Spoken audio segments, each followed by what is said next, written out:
Good morning. Today is Tuesday, July the 18th. The time right now in Singapore is 9:27 in the morning. Overnight markets are pretty quiet and they are all waiting for tonight's release of the US retail sales report. And this is expected. But last night, ahead of this report, we can see that most equity markets in the States has actually rallied ahead of this number, with the Nasdaq 100 and the S&P 500 taking the leads to a new all-time high for the year. And Dow Jones actually followed through, but did not quite take out the year's high, which was at 34,712, registered in January of this year. So we can see that the Dow Jones is actually very cautious on a comparative basis. The high traded last night was 34,665, which is 47 points shy of the for the year's high. So we can see on the comparative basis, the Dow Jones is definitely more cautious about taking the market ever higher. Now, do remember this year's rally has been concentrated on tech stocks,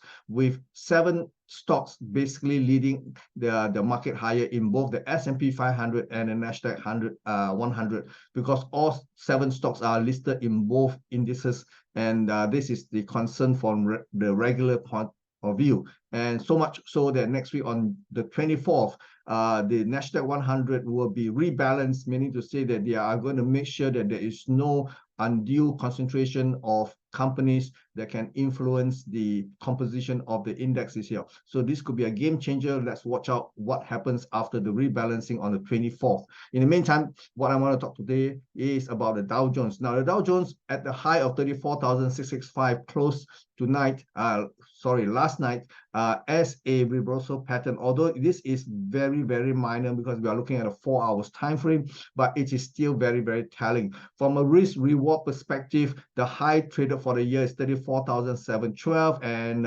we are only 47 points away from this level, and it makes for a very, very attractive counter trend trade setup here, in my opinion. So if you can reach 47 points, I think that is going to be quite a big potential payout here if the market actually pulls back. My target for a pullback, if it ever happen, is somewhere between the 33,700 range. That means the market has a potential to come off perhaps 1,000 points from where we are right now. So compared to 47 points potential risk to 1,000 potential payout, I think this is a fantastic trade setup, in my opinion. So if you also concur, do watch out for developments going into tonight's retail sales number. This is all I have for you for today, and I'll see you tomorrow with another update. Bye-bye. Take care.